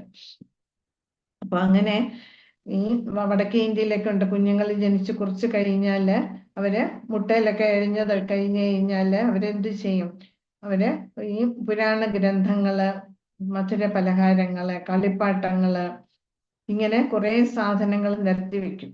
നിരത്തി വെച്ചിട്ട് ആ കുട്ടിയോട് പറയും, നിനക്ക് ഇഷ്ടമുള്ളത് പോയി എടുക്കും. അപ്പൊ ആ കുട്ടി മുട്ടയിൽ അഴിഞ്ഞു നിന്നിട്ട് അതിലേതെങ്കിലും എടുക്കും. അപ്പൊ അതിനനുസരിച്ച് ആ കുട്ടിയുടെ ഭാവി ഇന്നതായിരിക്കുമെന്ന് അച്ഛനമ്മമാരും അവരുടെ ബന്ധുക്കളും ഒക്കെ തീരുമാനിക്കും. അങ്ങനെ ശ്രീമദ് ഭാഗവതം, ഭഗവാന്റെ പ്രസാദം, പിന്നെ അതുപോലെ കളിപ്പാട്ടങ്ങള്, ഇങ്ങനെ കുറെ സാധനങ്ങള്, സ്വർണം, ഇങ്ങനെ കുറെ സാധനങ്ങള് നിരത്തി വെച്ചു. എന്നിട്ട് നിമായിയെ വിളിച്ചിട്ട് പറഞ്ഞു, നിനക്ക് ഇഷ്ടമുള്ള സാധനം പോയി എടുക്കുമെന്ന്. നിമായി മുട്ടയിൽ ചെന്ന് എടുത്തത് എന്താണ്? ശ്രീമദ് ഭാഗവതമാണ്. പിന്നീട് ഭഗവാന്റെ പ്രസാദവും എടുത്തു. അപ്പം എല്ലാവർക്കും മനസ്സിലായി, ഇവൻ ഭക്തിമാർഗത്തില് മുന്നോട്ട് പോകും, വലിയ പണ്ഡിതനാകും, ഭാഗവതമൊക്കെ പഠിച്ച് വലിയ പണ്ഡിതനാകും എന്ന് എല്ലാവരും വളരെയധികം സന്തോഷിച്ചു നിമായി ചെയ്ത കാര്യം കണ്ടിട്ട്. പിന്നീട് വിദ്യാഭ്യാസം ആരംഭിക്കാറായി. അപ്പൊ ഇതിൻ്റെ ഇടയിൽ ധാരാളം കുറുമ്പുകൾ കാട്ടുന്നുണ്ട്, അതൊക്കെ നമുക്ക് പിന്നീട് അത് നമുക്ക് മനസ്സിലാക്കാം. അങ്ങനെ വിദ്യ അഭ്യസിപ്പിക്കണം. അന്ന് ഗംഗാദാസ് പണ്ഡിതന്റെ പാഠശാലയുണ്ട്, അവിടെയാണ് നിമായിയെ ചേർത്തത്. നിമായിയെ ചേർത്ത് ഗംഗാദാസ് പണ്ഡിതന്റെ കീഴില് സംസ്കൃതം, വ്യാകരണങ്ങള്, ഇതെല്ലാം പഠിച്ചു. അപ്പൊ ശ്രീകൃഷ്ണ ഭഗവാനെ പോലെ എല്ലാം തന്നെ അത്രയും വളരെ വേഗം എല്ലാം ഗംഗാദാസ് പണ്ഡിതൻ എന്ത് പറഞ്ഞു കൊടുക്കുന്നു അതെല്ലാം വളരെ വേഗം ഹൃദയസ്ഥമാക്കുകയാണ് ചെയ്തത്. അങ്ങനെ പഠിത്തം കഴിഞ്ഞു. അപ്പൊ നിമായി എന്ത് ചെയ്തു? തനിയെ ഒരു സ്കൂള് തുടങ്ങി. നിമായി പണ്ഡിതന് സംസ്കൃതം പഠിപ്പിക്കാനായിട്ട് അവിടെ നവദ്വീപിലെ ഒരു സ്കൂള് തുടങ്ങി. ധാരാളം കുട്ടികളുണ്ടായിരുന്നു. പഠിപ്പിക്കുന്ന സമയത്ത് നിമായി വളരെ കർക്കശക്കാരനായിരുന്നു. അത് കഴിഞ്ഞാൽ കുട്ടികളോടൊപ്പം ഗംഗാ നദിയുടെ തീരത്ത് കളിക്കുകയും ചെയ്യുമായിരുന്നു. അപ്പൊ എല്ലാവർക്കും, എല്ലാ കുട്ടികൾക്കും വളരെ കാര്യമാണ്. കുട്ടികളോട് ആ പഠിപ്പിക്കുന്ന സമയത്ത് കാർക്കശ്യം പുലർത്തുമെങ്കിലും അത് കഴിഞ്ഞാൽ കൊച്ചുകുട്ടികളോടൊപ്പം കൊച്ചുകുട്ടികളെ പോലെ കുട്ടികളുമായിട്ട് കളികളിൽ ഏർപ്പെടുകയും ചെയ്യും. അതുപോലെ തന്നെ മുരാരി ഗുപ്ത, സാക്ഷാൽ ഹനുമാനാണ് മുരാരി ഗുപ്ത. മുരാരി ഗുപ്തയെ കുറിച്ച് ഞാൻ പറഞ്ഞില്ല. നമുക്ക് പിന്നീട് പല ക്ലാസ്സുകളിൽ കൂടി ഇവരുടെ ആ ചരിത്രങ്ങളൊക്കെ നമുക്ക് മനസ്സിലാക്കാം. മുരാരി ഗുപ്ത മഹാപ്രഭുവിന്റെ വീടിന്റെ തൊട്ടു പിന്നിലാണ്. നമുക്കിപ്പോഴും മായാപുരി പോയാൽ അത് കാണാൻ സാധിക്കും. മുരാരി ഗുപ്തയുടെ, ശ്രീവാസ ഠാക്കൂറിന്റെ ഒക്കെ വീടുകൾ നമുക്ക് കാണാൻ സാധിക്കും. അപ്പൊ മുരാരി ഗുപ്ത ചെറിയ കുട്ടിയായിരിക്കുമ്പോഴേ നിമായിയുടെ കൂട്ടുകാരനാണ്. മുരാരി ഗുപ്തയുടെ അടുക്കലും ധാരാളം കുറുമ്പുകൾ നിമായി കാട്ടുന്നുണ്ട്. ഇവരെ കൂട്ടാണെങ്കിൽ സ്കൂളിൽ പോകുമ്പോൾ ഇവരെല്ലാം ഒന്നിച്ചിട്ടാണ് പോവുക. അപ്പം പോകുന്ന വഴിക്ക് നിമായി എന്ത് ചെയ്യും? മുരാരി ഗുപ്തയുമായിട്ട് വഴക്കുണ്ടാക്കിയിട്ട് ഇവര് 2 ഗ്രൂപ്പുകളായിട്ട് തിരിയും. എന്നിട്ട് പരസ്പരം ഓരോ കാര്യങ്ങൾ പറഞ്ഞ് വഴക്കിട്ടിട്ട് ഗുസ്തി പിടിക്കും. അപ്പൊ ഇവര് 2 പേരും ഗുസ്തി പിടിച്ച് ഉരുണ്ട് എവിടെ പോകും? ഗംഗാ നദിയിൽ ചെന്ന് വീഴും. വെള്ളത്തിൽ കിടന്ന് പരസ്പരം ഗുസ്തി. അപ്പൊ അവിടെ കുളിക്കാൻ വരുന്നവരൊക്കെ ഓടി മാറുകയാണ് ചെയ്യുന്നത്. അതുപോലെ ഗുസ്തി പിടിക്കും. പക്ഷെ പിന്നീട് ഇവരെ കൂട്ടുകാരാകുകയും ചെയ്യും. അതുപോലെ ഗംഗാ നദിയിൽ കുളിക്കാൻ ധാരാളം ആൾക്കാർ വരും, ബ്രാഹ്മണരൊക്കെ വരും. അപ്പൊ ആ സമയത്ത് നിമായി എന്ത് ചെയ്യും? നിമായി അതിന്റെ കരയ്ക്ക് പോയിരുന്നിട്ട്, സ്ത്രീകൾ കുളിക്കുന്ന കടവ് വേറെ, പുരുഷന്മാര് കുളിക്കുന്ന കടവ് വേറെ. അപ്പൊ നിമായി എന്ത് ചെയ്യുമെന്ന് വെച്ച് കഴിഞ്ഞാല്, പുരുഷന്മാര് കുളിക്കുന്ന കടവിന്റെ അവിടെ ഇരുന്നിട്ട് അവരൊക്കെ വസ്ത്രങ്ങൾ ഊരി കരയിൽ വെച്ചിട്ടാണ് വെള്ളത്തിൽ ഇറങ്ങുക. അപ്പൊ ആ സമയത്ത് വസ്ത്രങ്ങളൊക്കെ എടുത്തിട്ട് സ്ത്രീകളുടെ കടവിന്റെ അവിടെ കൊണ്ടുവന്ന് വെക്കും. അല്ലെങ്കിലോ അവര് വസ്ത്രം മാറി ധരിക്കാനായിട്ട് കൊണ്ടുവരുന്ന പുതിയ വസ്ത്രത്തില് ആ ഗംഗാ നദിയുടെ തീരത്തുള്ള ചെളിയൊക്കെ കോരിയിടും. ഇങ്ങനെ പലതരത്തിലുള്ള കുറുമ്പുകൾ അവിടെ കുളിക്കാൻ വരുന്നവരുടെ അടുക്കലും കാണിച്ചിരുന്നു. അത് തന്നെ എല്ലാ ബ്രാഹ്മണരൊക്കെ കുളിക്കുന്ന സമയത്ത് വെള്ളത്തിലെ ഊളയിട്ടിറങ്ങി അവരുടെ ശിഖ തമ്മില് കൂട്ടിക്കെട്ടി വെക്കും. ഇവരൊക്കെ മുങ്ങി നിവരുമ്പോൾ അവർക്ക് നിവരാൻ പറ്റില്ല. കാരണം എന്താ? ശിഖ ഇങ്ങനെ കൂട്ടിക്കെട്ടി വെച്ചിരിക്കുകയല്ല, പിന്നെ എങ്ങനെയാ മുങ്ങി നിവരുക? എന്നിട്ട് ഇവര് പരസ്പരം വഴക്കിടും. ഇത് നീയാ ചെയ്തത്, ഒരാൾ പറയാ അല്ല മറ്റേ ആളാ ചെയ്തത്. ഇങ്ങനെ ശണ്ട കൂടും. നിമായി ചിരിച്ചും കൊണ്ട് അവിടെ നിന്ന് ഓടിപ്പോകും. അപ്പൊ ഇവർക്കറിയാം ഇതെല്ലാം നിമായിയുടെ വേലയാണ് എന്ന്. അതുപോലെ ചെന്നിട്ട് ഇവരെല്ലാം ജഗന്നാഥ മിശ്രയോടും ശശി മാതയോടും പറയും, നിങ്ങളുടെ മകൻ ഇങ്ങനെയൊക്കെയുള്ള കുറുമ്പുകൾ കാണിക്കും, ഞങ്ങൾക്ക് പൊറുതിമുട്ടിയിരിക്കുകയാണ്, ഇവന് നല്ല ശിക്ഷ കൊടുത്തേ പറ്റുള്ളൂ എന്ന്. അപ്പൊ ജഗന്നാഥ മിശ്ര പറയും, ശരി, ഞങ്ങൾ അവനെ ശിക്ഷിക്കാം, ശാസിക്കാം, ഇനി മേലാൽ ഇങ്ങനെയുള്ള കുറുമ്പുകളൊന്നും അവൻ കാണിക്കില്ല എന്ന്. പക്ഷെ ഇവരെ എത്ര വഴക്ക് പറഞ്ഞാലും പിന്നെ അടുത്ത ദിവസവും ഇത് തന്നെയാ ചെയ്യുക. അതുപോലെ തന്നെ ഓരോ വീടുകളിൽ ശ്രീകൃഷ്ണ ഭഗവാൻ വെണ്ണ മോഷ്ടിക്കുന്ന പോലെ തന്നെ ഓരോ വീടുകളിൽ കയറി ചെന്നിട്ട് പറയും, എനിക്ക് പാല് വേണം, അല്ലെങ്കിൽ എനിക്ക് ഭക്ഷണം വേണം. കൊടുത്തില്ലെങ്കിലോ അവിടെ കൊച്ചു കുട്ടികളുണ്ടെങ്കിൽ ആ കുട്ടികളെ നുള്ളി കരയിക്കും. എന്നിട്ട് അവിടെയുള്ള അച്ഛനമ്മമാരൊക്കെ, ആ കുഞ്ഞുങ്ങളുടെ അച്ഛനമ്മമാര് വഴക്ക് പറയുമ്പോൾ അവരോട് മുതിർന്ന ആൾക്കാരെ പോലെ പറയും, സോറി, ക്ഷമിക്കണം, ഇനി മേലെ ഞാൻ ഇങ്ങനെ ചെയ്യില്ല എന്ന് പറയും. പക്ഷെ അടുത്ത ദിവസം വീണ്ടും ചെല്ലും. ഇതേപോലെ തന്നെ അവര് പാലോ തൈരോ വെണ്ണയും അല്ലെങ്കിൽ മധുര പലഹാരങ്ങളോ ഒക്കെ കൊടുത്തില്ലെങ്കിൽ എന്താ ചെയ്യുക? ഇത് തന്നെ ആവർത്തിക്കും. ഇങ്ങനെ ദിവസവും ശശിമാതയുടെ അടുക്കൽ വന്ന് എല്ലാവരും പരാതികളുടെ പരാതിയാണ്. അതുപോലെ ശശിമാത സന്ദേശം തുടങ്ങിയ മധുര പലഹാരങ്ങൾ കൊടുക്കുമ്പോൾ എന്ത് ചെയ്യും നിമായി? ഗംഗാ നദിയുടെ തീരത്തൊരു നായയുണ്ട്, ആ നായ്ക്ക് അത് കൊണ്ടുവന്ന് കൊടുക്കും. ശശിമാത അറിയില്ലായിരുന്നു. ദിവസവും നിമായിക്ക് കഴിക്കാൻ കൊടുക്കുമ്പോൾ കുറച്ച് കഴിച്ചിട്ട് ആ നായ്ക്ക് കൊണ്ടുവന്ന് ബാക്കി കൊടുക്കും. അങ്ങനെ ആ നായ്ക്കും സാക്ഷാത്കാരം കിട്ടാൻ നിമായി കുട്ടിയായിരിക്കുമ്പോളെ സഹായിച്ചു. അപ്പം ജനിച്ച ഈ ഭൗതിക ലോകത്തിൽ അവതരിച്ച ഉടൻ തന്നെ നിമായി പലതരത്തിലും തന്റെ ലീലകള് തുടങ്ങുകയാണ് ചെയ്തത്. അതുപോലെ പെൺകുട്ടികൾ പ്രായമായി കഴിഞ്ഞാൽ നമുക്കറിയാം, ഗോപികമാര് കാർത്യായനി പൂജ നടത്തിയിരുന്നു. അതേപോലെ നവദ്വീപിലുള്ള പെൺകുട്ടികളും ഗംഗാ നദിയിൽ കുളിച്ചിട്ട് പാർവതിയെ പൂജിക്കാനായിട്ട് അവരെ പൂക്കള്, പിന്നെ മഹാദേവനെ പൂജിക്കാനായിട്ട് പൂക്കള്, ഫലങ്ങള് ഇതൊക്കെ കൊണ്ടുവന്ന് കരയ്ക്ക് വെച്ചിട്ട് അവർ കുളി കഴിഞ്ഞിട്ട് മണ്ണുകൊണ്ട് ശിവലിംഗം ഉണ്ടാക്കി ആ ശിവലിംഗത്തെ ആരാധിക്കുമായിരുന്നു. അപ്പൊ നിമായി എന്ത് ചെയ്യും? അവിടെ ചെല്ലും. അവിടെ ചെന്നിട്ട് അവരോട് പറയും, നിങ്ങൾ എന്താ ഈ കാണിക്കുന്നത്? ഈ മണ്ണുകൊണ്ട് എന്തിനാണ് ഈ രൂപം ഉണ്ടാക്കി വെക്കുന്നത്? മണ്ണുകൊണ്ടുള്ള രൂപത്തെ അല്ല ആരാധിക്കേണ്ടത്, എന്നെ ആരാധിക്കൂ. ഞാൻ നിങ്ങളെ അനുഗ്രഹിക്കാം, നിങ്ങൾക്ക് നല്ല ഭർത്താക്കന്മാരെ കിട്ടട്ടെ. ആ പൂമാലയൊക്കെ എന്നെ അണിയിക്കൂ, പഴങ്ങളും മധുര പലഹാരങ്ങളും ഒക്കെ എനിക്ക് തരൂ. ഇത് കേട്ടിട്ട് പെൺകുട്ടികൾ കളിയാക്കുമ്പോഴേ നിമായി എന്താ പറയുക? കളിയാക്കുകയും ചിലപ്പോൾ അവരെ ചീത്ത പറഞ്ഞ് ഓടിക്കും. അപ്പൊ പറയും, നിനക്ക് ഒരു കിഴവനെ കിട്ടുകയുള്ളൂ ഭർത്താവായിട്ട്, അല്ലെങ്കിൽ വേറൊരാളോട് പറയും, നിനക്ക് 1 ഡസൻ കുട്ടികൾ ഉണ്ടാവും. ഇങ്ങനെ പറഞ്ഞ് ആ പെൺകുട്ടികളെ കളിയാക്കുകയും ചില പെൺകുട്ടികൾ ഇത് കേൾക്കുമ്പോൾ പേടിയാകും. അപ്പൊ ആ മാല നിമായിക്ക് കൊടുക്കും, ഫലങ്ങളൊക്കെ നിമായിക്ക് കൊടുക്കും. അപ്പൊ അവരോട് പറയും, നിങ്ങളുടെ കല്യാണം വേഗം നടക്കും, നിങ്ങൾക്ക് നല്ല ഭർത്താവിനെ കിട്ടും.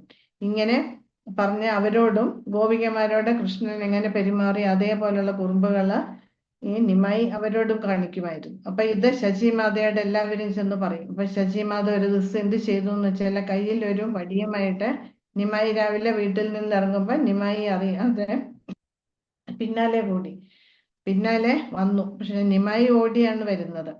അപ്പം നിമായി ഇവിടെ വരുമ്പോൾ എന്താ, പെൺകുട്ടികളൊക്കെ അവിടെ ഉണ്ട്, അവര് കുളിക്കുകയാണ്. അവിടെ നിമായി ഇല്ല, പകരം നിമായിയുടെ കൂട്ടുകാരവിടെ ഇവിടെ നിപ്പുണ്ട്. അപ്പൊ അവരോട് ചോദിക്കുക, എവിടെ നിമായി, അവൻ എവിടെ പോയി, അവനെ കൊണ്ട്.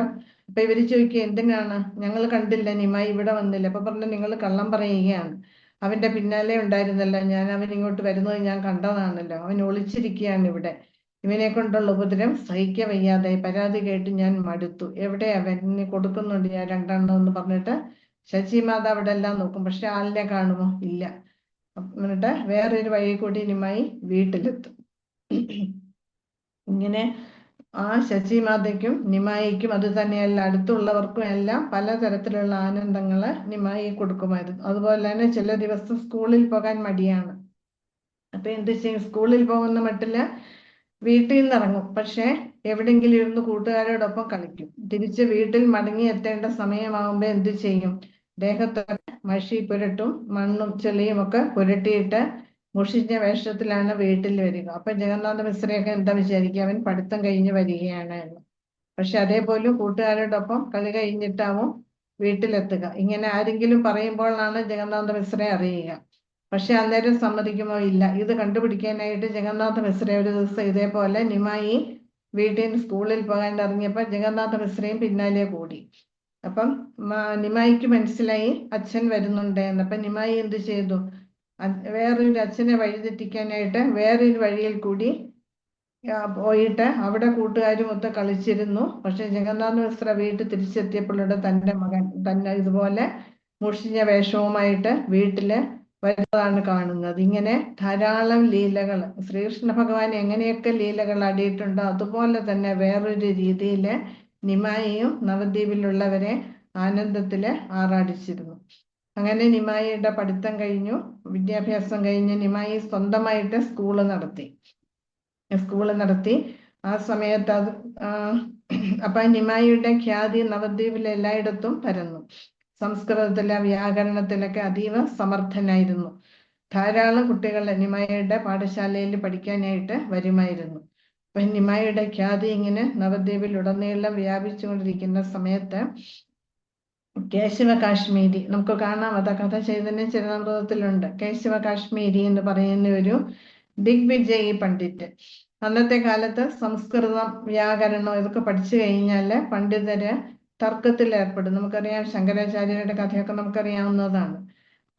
വാക്ക് തർക്കത്തിൽ ഏർപ്പെട്ട് മറ്റുള്ള ഏത് പക്ഷത്തുള്ളവരെ പരാജയപ്പെടുത്തുക അന്നൊരു എല്ലാവർക്കും അതൊരു വിനോദമായിരുന്നു. അങ്ങനെ ദിഗ്വിജയായിട്ട് അറിയപ്പെടുക അതൊരു എന്താ പറയുക, ഒരു പദവിയായിട്ടാണ് എല്ലാവരും കണക്കാക്കിയിരുന്നത്. ഇതിൽ അവർക്ക് അല്പം ഗർവം ഉണ്ടായിരുന്നു. ഇങ്ങനെ ജയിക്കുന്നവർക്ക് ഞാൻ വലിയ പണ്ഡിതനാണ്, എനിക്കെല്ലാം അറിയാമെന്നുള്ള ഒരു അഹങ്കാരം ഉണ്ടായിരുന്നു. അങ്ങനെയുള്ള ഒരാളായിരുന്നു കേശവ കാശ്മീരി. അദ്ദേഹം കാശ്മീരിലെ പണ്ഡിറ്റായിരുന്നു. അതുകൊണ്ടാണ് അദ്ദേഹത്തെ കേശവ കാശ്മീരി എന്ന് വിളിക്കുന്നത്. അദ്ദേഹം ഇങ്ങനെ എല്ലായിടത്തും സഞ്ചരിച്ച് അവിടെയുള്ള പണ്ഡിതന്മാരെയൊക്കെ തോൽപ്പിച്ചിട്ട് ഞാൻ ദിഗ്വിജയിയാണ്, ദിഗ്വിജയ് കേശവ കാശ്മീരി പണ്ഡിറ്റ് എന്നാണ് അറിയുക. ഇങ്ങനെ ഒരു അഹങ്കാരത്തോടെ. അപ്പൊ ഇങ്ങനെ നിമായിയെ കുറിച്ച് കേട്ടു, നിമായി വലിയ പണ്ഡിതനാണ്, എന്നാൽ ശരി നിമായിയെ ഒന്ന് തോൽപ്പിച്ചിട്ട് തന്നെ കാര്യം എന്ന് കരുതി കൂടെ ശിഷ്യന്മാരും ഉണ്ട് ഇങ്ങനെ. അപ്പൊ നിമായി എന്ത് ചെയ്തു? ഒരു ദിവസം വൈകുന്നേരം പഠിപ്പിക്കലൊക്കെ കഴിഞ്ഞിട്ട് തന്റെ ശിഷ്യരുമൊത്ത് ഗംഗാ നദിയുടെ തീരത്ത് ഇങ്ങനെ ഇരിക്കുകയാണ്. അപ്പൊ നിമായിയെ കാണാൻ ആ സന്ധ്യാസമയത്തെ സൂര്യന്റെ ആ ശോഭ, അതുപോലെ തന്നെ ശോഭയുണ്ട് ആർക്ക്? നിമായിക്കും. അത്യധികം തേജസ്വിയായിട്ട് ആ ഗംഗാ നദിയുടെ തീരത്ത് ഇങ്ങനെ ഇരിക്കുകയാണ്. കൂടെ ശിഷ്യരുമുണ്ട്. അവരിങ്ങനെ ഓരോ കാര്യങ്ങൾ ചർച്ച ചെയ്ത് അവിടെ ഇരിക്കുന്ന സമയത്താണ് കേശവ കാശ്മീരിയുടെ വരവ്. അപ്പൊ ദൂരെ നിന്നേ കണ്ടു, ഇങ്ങനെ അതിതേജസ്വിയായിട്ടുള്ള ഒരാൾ അവിടെ ഇരിക്കുന്നു. ഇത് ആരാണ് ഇത് എന്ന് കേശവ കാശ്മീരിക്ക് മനസ്സിലായില്ല. അദ്ദേഹം വലിയ അഹങ്കാരത്തില് വന്നു. ആ തേജസ് കണ്ടിട്ട് ഇത് ആരാണ് എന്ന് അറിയാനായിട്ട് നിമായിയുടെ ശിഷ്യരുടെ അവിടെ മാറി നിൽക്കി അവര് കളിക്കുകയൊക്കെ ചെയ്യുന്നുണ്ട്. അപ്പൊ അവരിൽ ഒരാളോട് ചോദിച്ചു, ആ ഇരിക്കുന്നത് ആരാണ്? അപ്പൊ ചോദിച്ചു, നിങ്ങൾക്കറിയില്ലേ, അത് നിമായി പണ്ഡിതനാണ്, പ്രശസ്തനായിട്ടുള്ള നിമായി പണ്ഡിതനാണ്, ഞങ്ങളുടെ അധ്യാപകനാണ്, ആചാര്യനാണ്. ഓഹോ, അപ്പൊ ചോദിച്ചു, ആചാര്യൻ എങ്ങനെയാ? അപ്പൊ പറഞ്ഞു, നല്ല ആചാര്യനാണ്, സംസ്കൃതത്തിൽ ധാരാളം അറിവുണ്ട്. നിങ്ങൾക്ക് ഇതൊന്നും അറിയില്ലേ എന്ന കുട്ടികൾ തിരിച്ചു ചോദിച്ചു. നിങ്ങൾ ആരാണ്? അപ്പം ആ ഉള്ളിലെ അഹന്ത പുറത്തു വന്നു കേശവ കാശ്മീരിക്ക്. എന്നാ ഇവനെ ഒന്ന് പരാജയപ്പെടുത്തിയിട്ട് തന്നെ കാര്യം എന്ന് പറഞ്ഞിട്ട് നിമായിയുടെ അടുത്തേക്ക് വന്നു. ഓരോ കാര്യങ്ങൾ സംസാരിച്ചു. അപ്പൊ ചോദിച്ചു, നീ എന്താ ചെയ്യുന്നത്? അപ്പം നിമായി വളരെ വിനയത്തോടെ പറഞ്ഞു, ഞാൻ സംസ്കൃതം കുറച്ചൊന്ന് പഠിച്ചിട്ടുണ്ട്, അത് ഈ കുട്ടികൾക്ക് പഠിപ്പിച്ചു കൊടുക്കുകയാണ് ഞാൻ ചെയ്യുന്നത് എന്ന്. അപ്പൊ പറഞ്ഞു, ഞാന് ദിഗ്വിജയായിട്ടുള്ള പണ്ഡിറ്റാണ്, ഞാൻ കേശവ കാശ്മീരി എന്നാണ് എന്നെ എല്ലാവരും വിളിക്കുക. അപ്പൊ നിമായി പറഞ്ഞു, ഓഹോ ശരി, അങ്ങേക്ക് എല്ലാം അറിയാമില്ലേ? അപ്പൊ പറഞ്ഞു, എല്ലാം അറിയാം, എനിക്കെല്ലാം അറിയാം, ഞാൻ അവരെ തോൽപ്പിച്ച് ഇവരെ തോൽപ്പിച്ച് ഇങ്ങനെ വീരവാദങ്ങൾ മുഴക്കി. അപ്പൊ നിമായി ഉള്ളില് ചിരിക്കുകയാണ്. അപ്പൊ നിമായി പറഞ്ഞു, എന്നാ ശരി, അപ്പൊ എനിക്ക് പെട്ടെന്ന് കവിതകൾ ഉണ്ടാക്കാൻ ഞാൻ ശ്ലോകങ്ങൾ രചിക്കാറുണ്ട് എന്നൊക്കെ പറഞ്ഞു. എന്നാ ശരി. അപ്പൊ നിമായി മനസ്സിൽ വിചാരിച്ചിട്ട് അത് കണ്ടിട്ട് തന്നെ കാര്യം. എന്നിട്ട് പറഞ്ഞു, ഗംഗാമാതയെ പോയിട്ടിക്കൊണ്ട് അങ്ങ് കുറച്ച് ശ്ലോകങ്ങൾ ഒന്ന് ചൊല്ലുമെന്ന്. അപ്പൊ ഉടൻ തന്നെ കേശവ കാശ്മീരി 100 ശ്ലോകങ്ങള് ഗംഗാമാതയെ സ്തുതിച്ചുകൊണ്ട് ചൊല്ലി. അപ്പൊ അന്നൊക്കെ എഴുതുകയല്ല ചെയ്യുക, എല്ലാം ഇങ്ങനെ വാമൊഴിയാണ്. അപ്പൊ അങ്ങനെ ചൊല്ലി. അപ്പൊ നിമായി ഇങ്ങനെ കേട്ടുകൊണ്ടിരിക്കുകയാണ്. കേൾക്കുക മാത്രമല്ല, കേൾക്കുന്ന പണി അത് ഹൃദയസ്ഥമാക്കാനുള്ള കഴിവ് അന്നുള്ളവർക്കുണ്ടായിരുന്നു. നമുക്കറിയാം, നമ്മുടെ ഇന്നുള്ള പല ഗ്രന്ഥങ്ങളും അങ്ങനെ കിട്ടിയതാണ്, കേട്ട് കേട്ട്. ശങ്കരാചാര്യര് അതുപോലെ രാമാനുജാചാര്യര് തന്റെ ശിഷ്യരുമൊത്ത് കാശ്മീരിൽ പോയിട്ടുണ്ട്. ചില ഗ്രന്ഥങ്ങൾ അവർക്ക് ആ ഗ്രന്ഥങ്ങൾ ഇങ്ങോട്ടേക്ക് കൊണ്ടുവരാൻ സാധിക്കില്ല. അതിനിപ്പോ എന്താ ചെയ്തത്? ഒറ്റ രാത്രി കൊണ്ട് രാമാനുജാചാര്യരുടെ ശിഷ്യന്മാരെ ഗ്രന്ഥങ്ങൾ വായിച്ചിട്ട് അതിലെ ശ്ലോകങ്ങളും വ്യാഖ്യാനങ്ങളും ഒക്കെ അവരെ ഹൃദയസ്ഥമാക്കി. അപ്പൊ അതിനുള്ള ബുദ്ധിയും കഴിവും അന്നുള്ളവർക്കുണ്ടായിരുന്നു. അപ്പൊ ഇതേപോലെ കേശവ കാശ്മീരി ഉടൻ തന്നെ ഗംഗാമാതയെ സ്തുതിച്ചുകൊണ്ട് 100 ശ്ലോകങ്ങൾ ചൊല്ലി.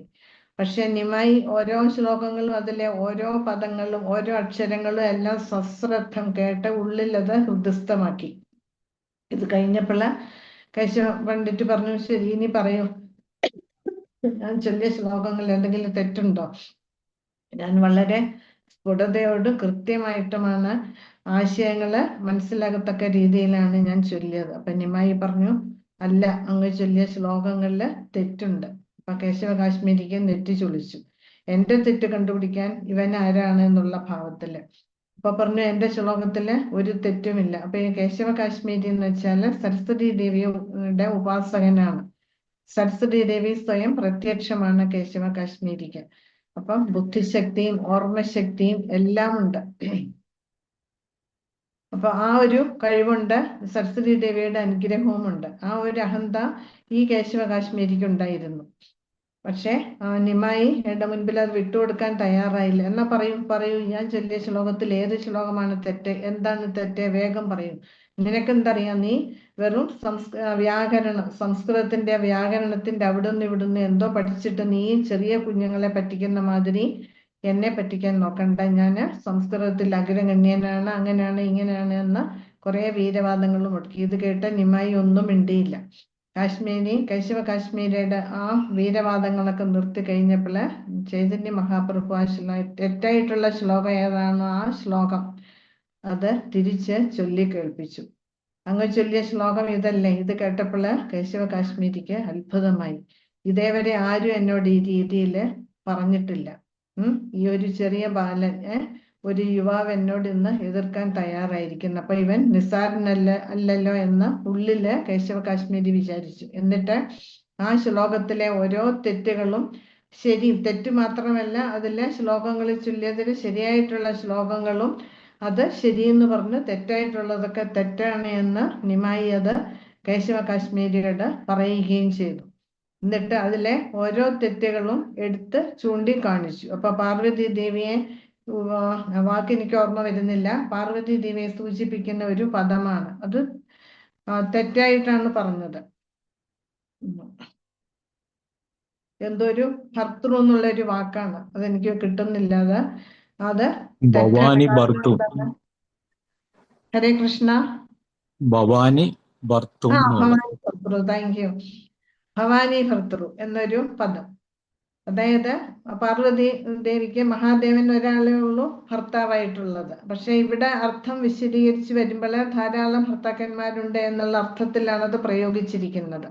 അപ്പൊ ആ തെറ്റ് ചൂണ്ടിക്കാണിച്ചു. അങ്ങനെ ഈ കേശവ കാശ്മീരിയുടെ അഹങ്കാരം ഇല്ലാതാക്കി. അപ്പൊ മനസ്സിലായി തന്റെ മുൻപിൽ നിൽക്കുന്നത് വെറും നിസ്സാരക്കാരനല്ല എന്ന് കേശവ കാശ്മീരിക്ക് മനസ്സിലായി. അത് തന്നെയുമല്ല, കേശവ കാശ്മീരി വളരെ സങ്കടപ്പെട്ട് തന്റെ താമസ സ്ഥലത്തേക്ക് പോയി. അന്ന് രാത്രിയിൽ സരസ്വതി ദേവി സ്വപ്നത്തിൽ വന്ന് പറഞ്ഞു, നീ ആരോടാണ് എതിർക്കാൻ തീരുമാനിച്ചിരിക്കുന്നത്? അദ്ദേഹം നീ വിചാരിക്കുന്ന ആളല്ല, സ്വയം ശ്രീകൃഷ്ണ ഭഗവാനാണ്. നീ ചെന്ന് മാപ്പ് പറയൂ എന്ന്. അങ്ങനെ അടുത്ത ദിവസം നിമായിയുടെ അടുത്ത് വന്ന് ക്ഷമ പറയുകയും ഭക്തനായിട്ട് മാറുകയും ചെയ്തു കേശവ കാശ്മീരി. ഇതുപോലെ ധാരാളം ലീലകൾ നമുക്ക് ചൈതന്യ ചരിതാമൃതത്തില് കാണാൻ സാധിക്കും. അതുപോലെ ഒരിക്കല് ഒരു ബ്രാഹ്മണൻ ജഗന്നാഥ മിശ്രയുടെ ഭവനത്തിൽ വരും. പണ്ടൊക്കെ അങ്ങനെയാണ്, സാധുക്കള് നമ്മളുടെ വീടുകളിൽ വരും, നമ്മൾ അവർക്ക് വേണ്ടുന്ന സൗകര്യങ്ങൾ ചെയ്തു കൊടുക്കും. ഇതൊരു കസ്റ്റമായിരുന്നു പണ്ട് കാലത്തെ ഹിന്ദുക്കളുടെ വീടുകളിൽ. അങ്ങനെ ഒരു സാധു ജഗന്നാഥ മിശ്രയുടെ ഭവനത്തിൽ വരും, വന്ന് താമസിച്ചു കുറച്ച് ദിവസം. അപ്പൊ അന്ന് രാത്രിയിൽ അദ്ദേഹത്തിന് ഭക്ഷണം ഉണ്ടാക്കാനായിട്ട് ശശിമാത അടുക്കളയൊക്കെ വൃത്തിയാക്കി കൊടുത്തു. അതിന് വേണ്ടുന്ന സാധന സാമഗ്രികളൊക്കെ എടുത്തു വെച്ചു കൊടുത്തു. വിറക്, പിന്നെ ഭക്ഷണം ഉണ്ടാക്കാനുള്ള കലങ്ങള്, പാത്രങ്ങള്, ഇതെല്ലാം കൊടുത്തു. അദ്ദേഹം തന്നെ ഭക്ഷണം ഉണ്ടാക്കി ഭഗവാൻ ഓഫർ ചെയ്യാനായിട്ട് അദ്ദേഹത്തിന്റെ കഴുത്തിൽ ഒരു ചെറിയ സാളഗ്രാമശില തൂക്കിയിട്ടിട്ടുണ്ട്. അതുപോലെ തന്നെ കൃഷ്ണന്റെ ഒരു ചെറിയ വിഗ്രഹം ഇത് കഴുത്തിൽ തൂക്കിയിട്ടിട്ടാണ് അദ്ദേഹം നടക്കുക. അപ്പൊ അത് വെച്ചു, അത് താഴെ വെച്ചിട്ട് അത് മുൻപിലെ ഭക്ഷണ പദാർത്ഥം വെച്ചിട്ട് അത് ഓഫർ ചെയ്യാനുള്ള മന്ത്രം ഉരുവിട്ടു തുടങ്ങി. അപ്പൊ ആ സമയത്ത് നിമായി കളിക്കുകയായിരുന്നു. നിമായി ഓടി വന്നു. അദ്ദേഹം കണ്ണടച്ചിരുന്ന് മന്ത്രം ചൊല്ലുകയാണ്. അപ്പൊ നിമായി എന്ത് ചെയ്തു? ഓടി വന്നിട്ട് ആ പാത്രത്തിൽ നിന്നും ആ ഭക്ഷണം എടുത്തിട്ട് ഭക്ഷിക്കുന്നു. കണ്ണു തുറന്നപ്പോ ബ്രാഹ്മണൻ എന്താ കാണുന്നത്? നിമായി ആ ഭക്ഷണ പദാർത്ഥങ്ങൾ എടുത്ത് കഴിക്കുന്നു. അപ്പം ഈ ബ്രാഹ്മണന് ദേഷ്യം വന്നു, ഇതെന്താ ഈ കാണിക്കുന്നത്? ഞാനിത് ഭഗവാൻ ഓഫർ ചെയ്യാൻ വെച്ചതാണ്, എന്താ കുട്ടി ഇത് എന്ന് പറഞ്ഞ് ഒച്ചയെടുത്തു. ഒച്ച കേട്ടും കൊണ്ട് ജഗന്നാഥ മിശ്രയും ശശിമാതയും വന്നപ്പോ എന്താ കാണുന്നത്? തങ്ങളുടെ മകന് അതെടുത്ത് ഭക്ഷിക്കുന്നു, കയ്യില് ഭക്ഷണ പദാർത്ഥങ്ങൾ ഇരിക്കുന്നു. അപ്പൊ ഇത് കണ്ട് വേഗം അവര് രണ്ടുപേരും ക്ഷമ പറഞ്ഞു, ഞങ്ങള് കുട്ടിയെ ശ്രദ്ധിച്ചുകൊള്ളാം. അപ്പൊ ബ്രാഹ്മണൻ പറഞ്ഞു, സാരമില്ല, കുട്ടിയല്ലേ, അവൻ അറിയില്ലല്ലോ, അതുകൊണ്ടാണ്, കുട്ടികൾ അറിയാതെ ചെയ്യുന്നതല്ലേ, ക്ഷമിക്കേണ്ടത് നമ്മളുടെ കടമയാണ് എന്ന് പറഞ്ഞിട്ട്, സാരമില്ല, ഇത് ഭഗവാന്റെ നിശ്ചയമാണ്, ഞാൻ ഇന്ന് ഭക്ഷണം കഴിക്കേണ്ടെന്നാവും ഭഗവാൻ തീരുമാനിച്ചിരിക്കുന്നത് എന്ന് പറഞ്ഞപ്പോ ശശിമാത പറഞ്ഞു, അരുത്, അങ്ങ് ഞങ്ങളുടെ അതിഥിയാണ്, അങ്ങ് പട്ടിണി കിടക്കാൻ പാടില്ല, ഒരു കാര്യം ചെയ്യും, ഞാൻ ഇനിയും സാധനങ്ങൾ തരാം, അതുകൊണ്ട് അങ്ങ് വീണ്ടും ഭക്ഷണം ഉണ്ടാക്കൂ എന്ന് പറഞ്ഞ് നിർബന്ധിച്ചിട്ട് വീണ്ടും അടുക്കളയൊക്കെ വൃത്തിയാക്കി വീണ്ടും ഭക്ഷണ പദാർത്ഥങ്ങൾ കൊടുത്തു. അദ്ദേഹം വീണ്ടും ഭക്ഷണം ഉണ്ടാക്കി ഇതുപോലെ ഭഗവാന്റെ മുന്നിൽ ഓഫർ ചെയ്യാൻ വെച്ചു, മന്ത്രം ചൊല്ലി. അപ്പൊ ഇവര് എന്ത് ചെയ്തു? നിമായിയെ മുറിക്കകത്തിട്ട് ഇവരും അവിടെ ഇരിക്കുകയാണ്. പക്ഷെ ഇവരുടെ ആ മന്ത്രം ഉരുവിടുന്നത് കേട്ടിട്ട് ഭഗവാനല്ലേ, ഭഗവാൻ ഇരിക്കാൻ പറ്റുമോ? നിമായി ഇവരുടെ കണ്ണ് വെട്ടിച്ചത്. അത് തന്നെയല്ല, അവിടെ വേറെ സ്ത്രീകളും ഉണ്ട്, അവരുടെയൊക്കെ ഇടയിലാണ് നിമായി ഇരുത്തിയിരിക്കുന്നത്. പക്ഷെ അവരുടെയൊക്കെ കണ്ണു വെട്ടിച്ച് നിമായി വീണ്ടും എത്തി. വീണ്ടും ഇത് തന്നെ ആവർത്തിച്ചു. അപ്പം ഇത്തവണ ബ്രാഹ്മണന് കലശലായിട്ട് ദേഷ്യം വന്നു. വീണ്ടും ജഗന്നാഥ മിശ്ര ശബ്ദം കെട്ടിട്ട് വരുമ്പോ എന്താ കാണുന്നത്? വീണ്ടും ഇത് തന്നെ ആവർത്തിക്കുന്നു, തങ്ങളുടെ മകൻ അതെടുത്ത് കഴിക്കുന്നു. അപ്പൊ നിമായി പറയുന്നുണ്ട്, അങ്ങ് എന്നെ വിളിച്ചില്ലേ, അതുകൊണ്ട് ഞാൻ കഴിക്കാൻ വന്നതാണ്. അപ്പൊ ആ ബ്രാഹ്മണൻ പറയും, ഞാൻ നിന്നെയല്ല വിളിച്ചത്, ഭഗവാനെയാ വിളിച്ചത്. അപ്പൊ പറയും, ഞാൻ ഭഗവാനാണ്, അതുകൊണ്ടാണ് വന്നത്. അപ്പൊ നീയാണോ ഭഗവാൻ? ഇതെന്താ ഇങ്ങനെ പറയുന്നത് ഈ കുട്ടിയെന്ന് ആ സാധു അത്ഭുതപ്പെട്ടു. അപ്പൊ വീണ്ടും ശശിമാത ജഗന്നാഥ മിശ്രയെ ക്ഷമ ചോദിച്ചിട്ട് വീണ്ടും പറയും, ഞങ്ങള് സാധനം തരാം, അങ്ങ് വീണ്ടും ഉണ്ടാക്കൂ, ഞങ്ങൾ ഇത്തവണ ഇവനെ മുറിക്കകത്തിട്ടടച്ചോളാം എന്ന് പറയും. അങ്ങനെ ഇവരും മുറിക്കകത്തിരുന്ന് വാതില് അടച്ചു പൂട്ടി ഇവര് കാവലിരിക്കുകയാണ്. ആ സമയത്ത് ബ്രാഹ്മണൻ, സാധു ബ്രാഹ്മണൻ വീണ്ടും ഇതേപോലെ ഭക്ഷണം ഉണ്ടാക്കും. ഭക്ഷണം ഉണ്ടാക്കി ഭഗവാൻ മുന്നിൽ വെച്ചിട്ട് ഓഫർ ചെയ്യാനുള്ള മന്ത്രങ്ങൾക്ക് ചൊല്ലുമ്പോൾ അവിടെ ബ്രാഹ്മണന്റെ മുന്നില് നിമായി സ്വയം പ്രകടമായി ഭഗവാനാണ് എന്ന് കാണിച്ചു കൊടുക്കുക ചെയ്യുന്നത്. അപ്പം അദ്ദേഹത്തിന് അത്ഭുതമാകും, അദ്ദേഹം മൂർച്ഛിച്ചു വീഴും. പിന്നീട് എഴുന്നേറ്റ് കഴിയുമ്പോൾ പറയും, ഇത് രഹസ്യമായിട്ടിരിക്കണം, ഇത് ആരോടും പറയാൻ പാടില്ല എന്ന്. ശരി എന്ന് പറഞ്ഞിട്ട് ആ ബ്രാഹ്മണൻ അപ്പോൾ തന്നെ അവിടെ നിന്ന് സ്ഥലം വിടുകയാണ് ചെയ്യുക. അങ്ങനെ നിമായി പലതരത്തിലും താൻ ഭഗവാൻ എങ്ങനെയൊക്കെ ലീലകൾ നടത്തിയോ അതേപോലെ പലതരത്തിലുള്ള ലീലകൾ ഇനിയും ഉണ്ട്. അത് നമുക്ക് കാണാം ചൈതന്യ ചരിതാമൃതത്തില്.